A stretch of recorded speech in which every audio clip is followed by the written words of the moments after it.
ഒരു മിന്നലേറ്റിട്ട് വീണ് കിടക്കുന്ന ഒരാളെ കണ്ടാൽ എന്ത് ചെയ്യണമെന്ന് നമുക്ക് നോക്കാം.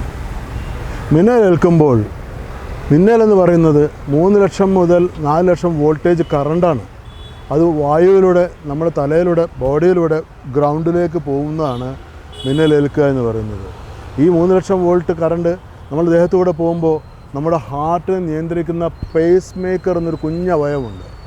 ഈ അവയവം സ്റ്റക്കായി പോകും. കാരണം അത് വർക്ക് ചെയ്യുന്നത് മില്ലി വോൾട്ടുകളിൽ വർക്ക് ചെയ്യുന്ന പേസ് മേക്കറിൽ 3 ലക്ഷം വോൾട്ട് കറണ്ട് ഒറ്റയടിക്ക് പോകുമ്പോൾ ആ പേസ് മേക്കർ സ്റ്റക്കായി പോവുകയും ഹാർട്ട് നിൽക്കുകയും ഹാർട്ടിൻ്റെ പ്രവർത്തനം നിൽക്കുന്നതിനാൽ ശ്വാസകോശവും നിൽക്കുകയും ഈ രണ്ടിൻ്റെ പ്രവർത്തനം നിന്നിട്ട് തലച്ചോറിലേക്കുള്ള സർക്കുലേഷൻ ബ്ലോക്കായി ബ്രെയിനിലുള്ള ഓക്സിജനും ഗ്ലൂക്കോസും തീരുന്നതുകൊണ്ടാണ് മരണം സംഭവിക്കുന്നത്. അതുകൊണ്ട് മിന്നലേറ്റ് വീണ് കിടക്കുന്ന ഒരാളെ കണ്ടാൽ ശ്വാസം ഉണ്ടോ നോക്കുക. ശ്വാസമില്ലെങ്കിൽ നിങ്ങൾ COLS നെഞ്ച് അമർത്തി മാത്രമുള്ള സാധാരണക്കാർ ചെയ്യേണ്ട CPR COLS ചെയ്യുകയാണ് വേണ്ടത്. ഈ COLS ചെയ്യുമ്പോൾ അവരുടെ ഹാർട്ട് പുനർജീവിക്കുകയും അങ്ങനെ വീണ്ടും പ്രവർത്തനം ശരിയാവുകയും ചെയ്യും. മിന്നലിൻ്റെ ഒരു ഗുണം എന്താണെന്ന് വെച്ചാൽ നമ്മൾ സേഫാണ്. കാരണം മിന്നൽ വന്നു, മിന്നൽ പോയി. അതുകൊണ്ട് നമുക്ക് ചെയ്യുമ്പോൾ റിസ്ക്കോ ടെൻഷനോ ഒന്നുമില്ല.